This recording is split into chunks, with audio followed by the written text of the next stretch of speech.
kakain ng ulo ng manok. Paano ba ito susubo lahat? Matalas pala tong ulo ng manok. Pati yung palong kakainin. Narinig niyo na ba yung kasabihan na masarap ang katawan pero tapo ng ulo? Hinding-hindi yan mangyayari sa mga ulam na aming ihahain ngayong gabi. Dahil ang bidang sangkap sa mga putahing ito, ulo mismo. Bakit nga ba mas masarap magsigang ng ulo ng salmon? Mas masarap yung ulo. Kasi Mas may mga masarap yung buto-buto ulo. siya eh. Oo, Mas maraming buto. tama. At saka, parang mas exciting siyang kainin. Exciting kumain ng ulo ng salmon eh. Iyan pati yung mata pwedeng kainin. Panalo. Sarap. Bibiyakin. Kung may tikiman, Oo. syempre hindi mawawala ang challenge dito sa Pinasarap. Yan! For tonight's challenge, magtutuhog tayo ng helmet o ulo ng manok na perfect ihawin. So, ang challenge para sa akin ay within 90 seconds, ilang ulo ng manok ang aking matutuhog. At ang makaka-head-to-head ko sa challenge na ito, ang Gen Z at online content creator na si Ace Ombre. Wala, mahirap pala to, be. Dumugo siya, be. Sino kaya ang magwawagi? Panalo rin kaya sa panlasa ang mga putahing may ulo ng manok at tuna? Yan ang aalamin ni Ace. Sarap na! Siya ubusin ko to. Hayaan talaga nila akong ubusin to.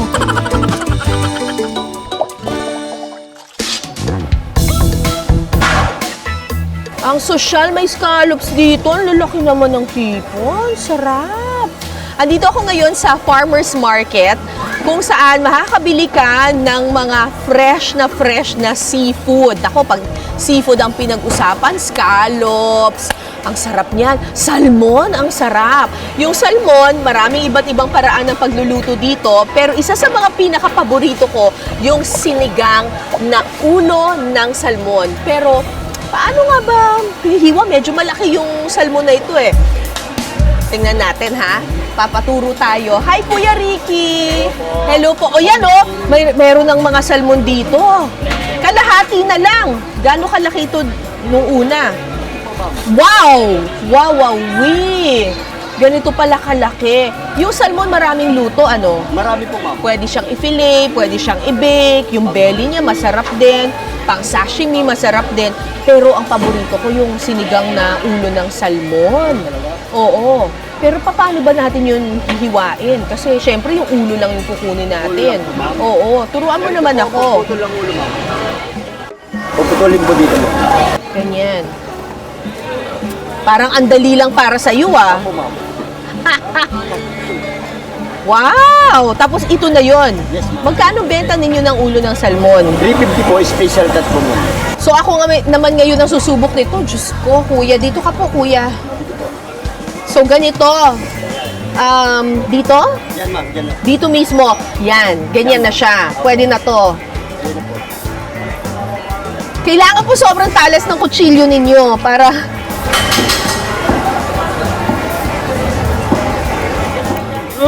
Teka lang, ha?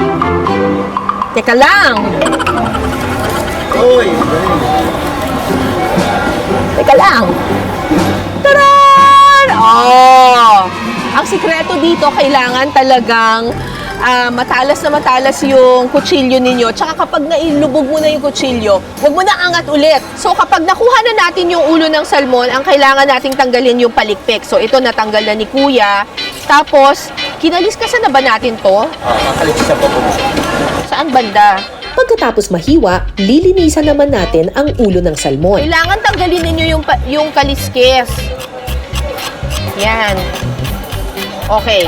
Tapos, bibiyakin. Buo. Opo, ma'am. Yan. Okay. Galing mo, ma'am. Tapos, ngayon, kailangan nating tanggalin yung hasang. Ayan! May hasang pa. Paano ba tatanggalin to? Dudukutin ko lang, ganyan? Bakotsilyo. Pwede pong padukot. Paano? Dudukutin ko lang na ganyan. Napasubo yata ako sa paglilinis na ito. Pero para matikman ang sinigang na ulo ng salmon, laban tayo. Yun. Madali na po yan. Yun. Yun. Tapos ito pwede na itong iluto. Pwede po si kami yan. Panalo. Ang nalinis na ulo ng salmon diretso na rito sa kusina ni Edwin para sa isang putaheng perfect sa maulan na panahon. Bakit nga ba mas masarap magsigang ng ulo ng salmon? Dalawa lang naman ang masarap sa salmon, either yung ulo o yung belly. Correct. Pero mas masarap yung ulo. Kasi Mas may mga masarap yung buto-buto ulo. siya eh. Oo, Mas maraming buto. tama. At saka, parang mas exciting siyang kainin. Yes. Di ba? O, sige, simulan na po natin.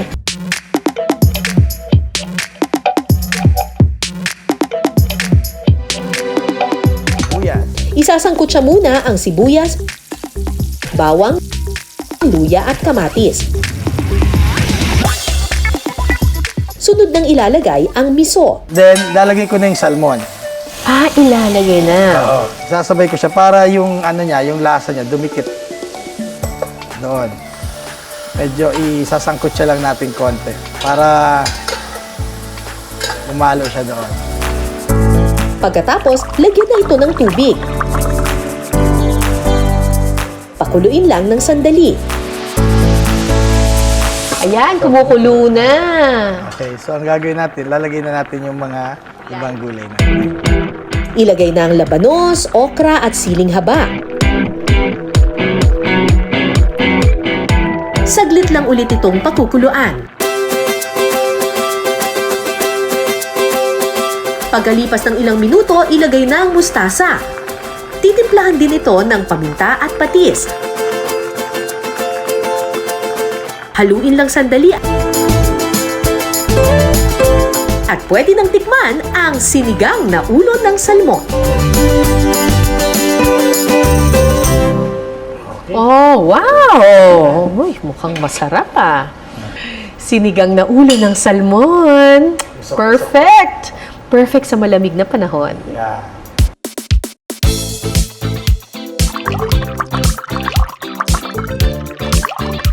Siyempre, kukuha ako ng mismong ulo. Ayan, kunin natin to. Lagyan natin ng konting mustasa, labanos, okra. Tikman ko muna yung sabaw, ha? Uy, ang sarap! Sakto lang yung asim niya. Hindi siya malansa. Tsaka hindi rin siya mapait. Exciting kumain ng ulo ng salmon, eh. Iyan, no? Pati yung mata pwedeng kainin. Panalo. Sarap. Hindi kumpleto ang ating food trip at tikiman kung walang challenge. Ngayong gabi, makakasama natin ang online content creator na si Ace Ombre. Patok sa kanyang 4.8 million followers ang kanyang mga nakakatawang hirit at skits sa TikTok. Dear Lord, marami pong salamat sa mga biyayang pinagkaloob niyo sa amin. At ang bibida sa hamon na aming paglalabanan, helmet o ulo ng manok. So, ang challenge para sa akin ay within 90 seconds, ilang ulo ng manok ang aking matutuhog. Kailangan daw 3 in 1 stick. Ang haba ng stick na to, ha, para sa 3 ulo, ha. Yes, Miss Cara, kaya-kaya ko yan ngayon. Okay, ready. Timer starts now. Ay, aray. Okay, 1. Hapa pala eh. Mauubos ko to.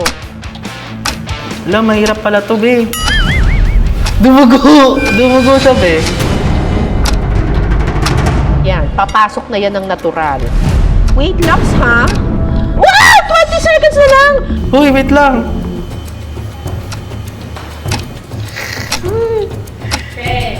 Alam! Shucks. Sino kaya sa amin ni Ace ang mananalo sa challenge na ito? Abangan mamaya. Samantala, patok sa ating mga Pilipino ang mga inihaw gaya ng isaw at paa ng manok. Pero marami rin na ang paboritong food trip, helmet o ulo ng manok. Ace, anong meron dyan?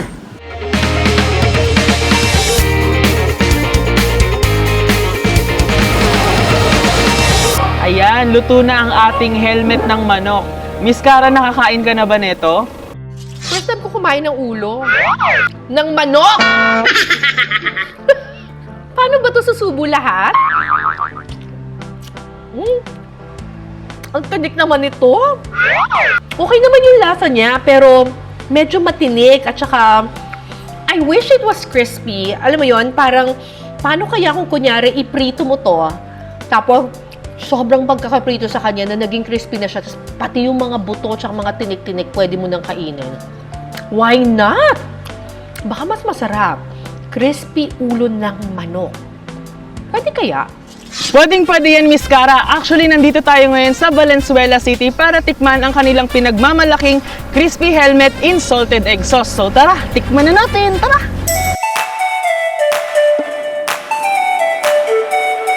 Titimplahan muna ang helmet ng paminta at asin.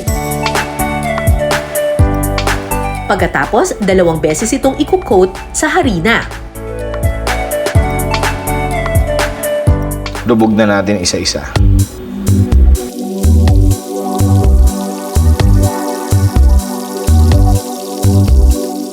I-deep fry ito hanggang maging golden brown.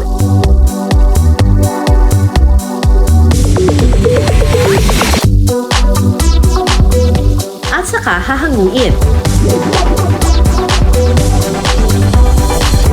I-double fry pa natin para mas maging crispy.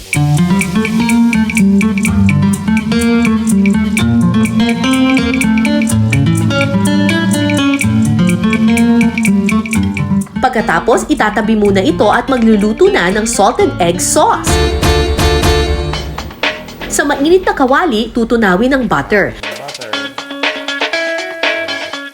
Ilalagay na rin ang yolk ng itlog na maalat, bawang at gatas.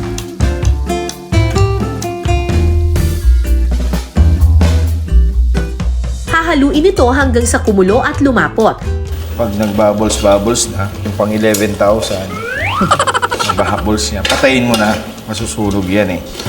At saka ilalagay sa sauce ang crispy helmet. Tap na lang natin ang green onion.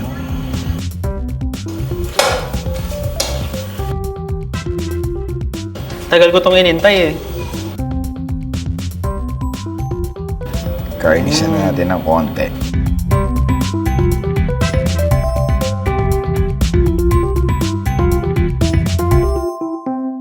Tikman na natin. Paano ba ito? Susubo po ba siya? Oo, hinubo lahat. Hindi, para malamnam natin, anuin natin siya. Gilid-gilid muna. Masarap siya guys, saka hindi siya halatang ulo. Hindi halatang ulo yung kinakain mo. Parang mabutong ano lang, mabutong manok. Masarap yung balat niya, promise. Hindi siya sobrang alat, hindi siya mapait, hindi siya matamis. Bi, nakita ko na yung utak niya, Bi. Sisip-sipin po yung utak. Tama, dagdag din to sa utak ko. Medyo kulang yung sa akin eh.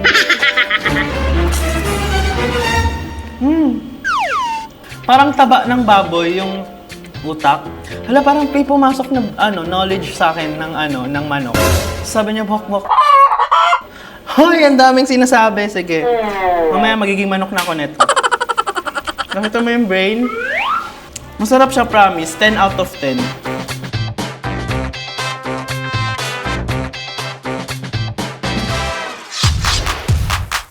Karaniwan namang bida sa mga handaang Pinoy ang susunod nating titikman. Lechon! Pero kadalasan, balat at laman ang paboritong lantakan ng mga bisita. Ang ulo ng lechon naiiwan, pero may masarap na luto dyan. Naku! Eto na naman tayo. Kumakatok na naman sa aking kolesterol. Lechon ulo ang ating tampok na ingredient ngayon. Kasama ko dito si Chef Miguel. Hi, Chef Miguel. Hello po, ma'am. Nice to meet you po. Ay! Ano ang gagawin mo para sa amin? Gagawa po tayo ngayon lechon ulo sisig. Ay, Diyos ko. Talaga. Nandun na. Lechon na nga, sinisig pa. Siyempre po, para mas masarap po talaga.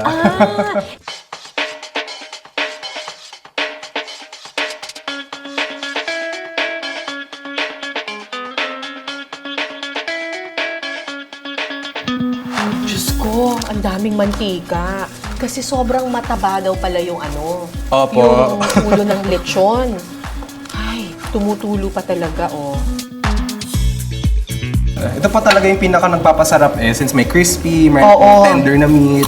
Masarap po talaga. Sabi ko sa'yo, bilisan mo kasi mauubos ko talaga to. Kapag na-chop na ang ulo ng lechon, paghahaluin na ang atay ng manok at suka. Ilalagay na ito sa na-chop na lechon ulo. Hindi pwedeng wala ang white onions at red onions. Titimplahan na rin ito ng liquid seasoning, kalamansi, sili, Okay, so Alright. asin at paminta. we're gonna put around 2 tablespoons of butter. Sunod na igigisa ang lechon sisig sa butter. Kasi actually, luto na naman talaga ito. Pero Yes gusto po. lang natin na mas mag-caramelize ng kaunti, Yes di ba? po. So habang hinihintay natin maluto ito, gagawa tayo ng sauce ng sisig. Yes po. Ito po yung i-drizzle po natin mamaya. So we have Oh. here plain mayonnaise. So plain po, any grocery mayonnaise will do. Then this one naman po is lechon sauce. Pagkatapos ng ilang minuto, luto na ang ating lechon ulo sisig.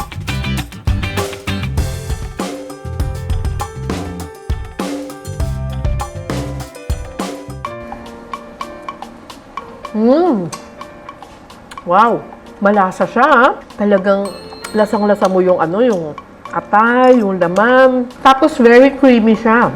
Siyempre meron siyang lechon topping sa taas para mayroong added crunch. Panalo to ah.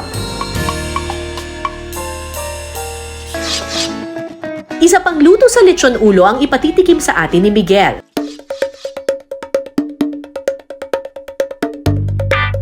Pakukuluan muna ang lechon ulo sa tubig.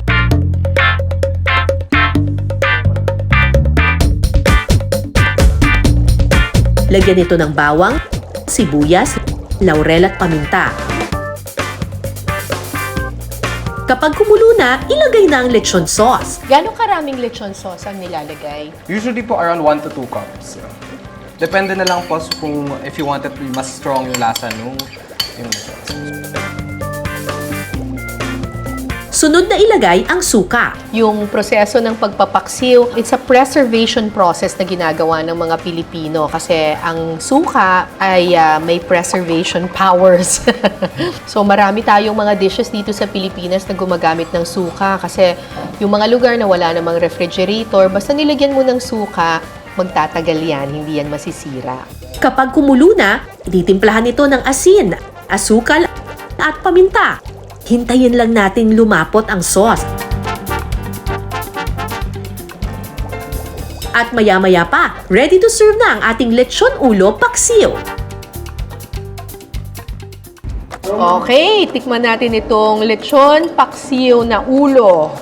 Ulo ng lechon. Sabi nila ito daw ang pinakamalasang bahagi ng lechon. At marami siyang layer ng fat. Very tender yung lechon. At yun talagang naghihibla-hibla na siya, sumama na siya dun sa sauce. Pero siguro dahil mahilig ako dun sa maasim-asim na manamis-namis na liver sauce ng lechon, dadagdagan ko pa siguro ito ng lechon sauce. At saka ng konti pang suka.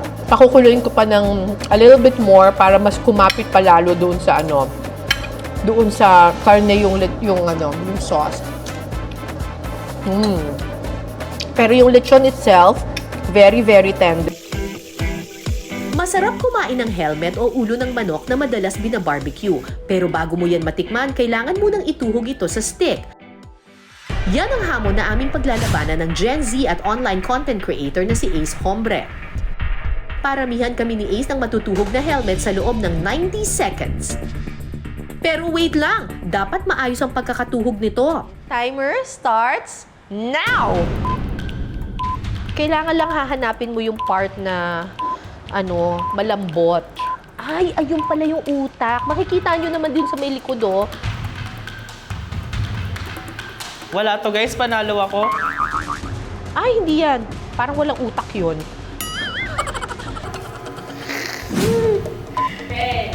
Alam! Oh my God! 5! Isa na lang!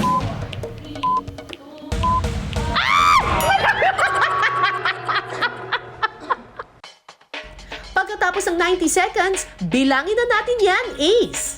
Okay, ang aking nagawa ay 1, 2, perfect nito, 3, 4, and 5. So, 5. 1, 2, 3. Ang nanalo, abangan mamaya. Isa sa mga masasarap at paboritong isda ng marami ang tuna. Dito sa Pilipinas, kilala ang General Santos City na isa sa pangunahing pinagkukunan ng tuna sa bansa. Wala nga raw tapon sa tuna mula ulo hanggang buntot. Pero anong luto kaya ang masarap sa ulo nito? Ngayon lang po ako makakatikim ngayon ng tuna.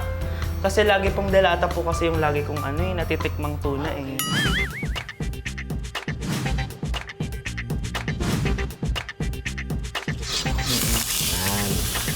Ipapansier muna ang ulo ng tuna.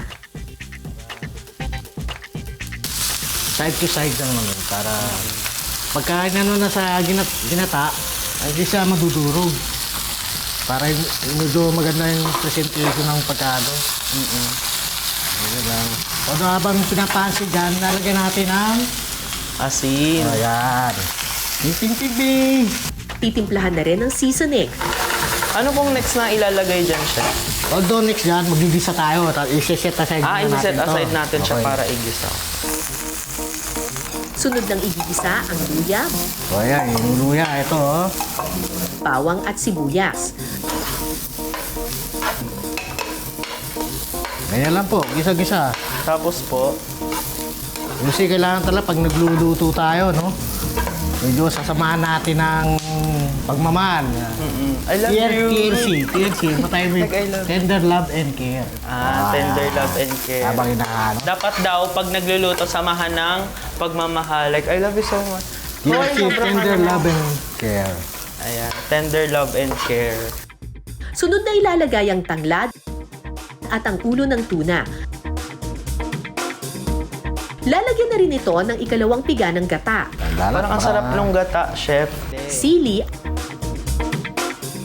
at talong. Hintayin lang itong kumulo. Kapag kumukulo na, pwede nang ilagay ang kakang gata.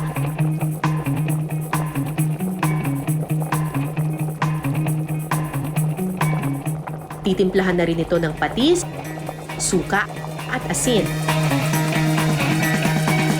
Hayaan lang itong kumulo pa sa loob ng 10 minuto at maya-maya, Tikman na natin. Chef, sabihin niyo, tikman na natin. Titikman ko wala. Ay, wala.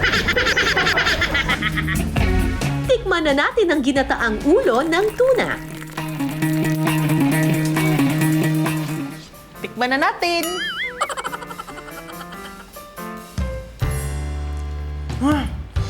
Sarap, be! Hindi siya maalat, hindi siya matamis. Saktong-sakto yung lasa ng tamis at alat. Hoy, grabe ka kritika. Hindi ko alam guys kung paano kumain ito, pero first time, so honest review. Ang daming tinik, be. Grabe naman. Lagi ako kumakain ng tuna. Grabe, everyday ako kumakain ng tuna. Tuna lover ako eh. Pero nakalagay sa delata. Ngayon, pinatikim ako ng ulo ng tuna. Sarap, be. Sino kaya sa amin ni Ace ang mananalo sa challenge na ito? 4 and 5. So, 5. 1, 2, 3. Hala, 4 lang. Panalo si Miss Cara. Ikaw po yung nanalo for today's video, Miss Cara. Sobrang galing mo pong mantuhog.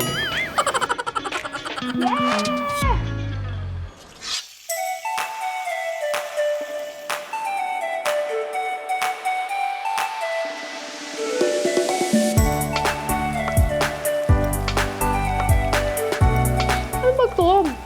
First time ko kumain kakain ng ulo ng manok.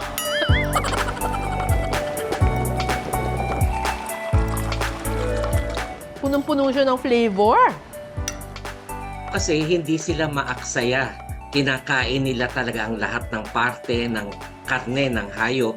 Ito man ay lamang loob, ito man ay paa, ito man ang ulo. Kapag binibili natin, mas mura ito kaysa sa yung mismong lomo o karne. Pero masarap din pala ang mga ito. So doon na nagpasimula na hindi na lang dahil mura, kundi masarap. Kasi merong mga tao na mas gusto nila yung mabuto kaysa sa mas malaman. Talaga namang hindi sa lahat ng panahon katawan lang ang masarap, habang ang ulo tinatapon. Dahil pagdating sa pagkain, wala ngang tapon sa ating mga Pilipino. Sa sarap ng mga putahing ito, o ano, nakumbinsi na ba namin kayo? Hanggang sa susunod nating kwentuhan at salo-salo, ako po si Cara David. Ito ang Pinas Sarap.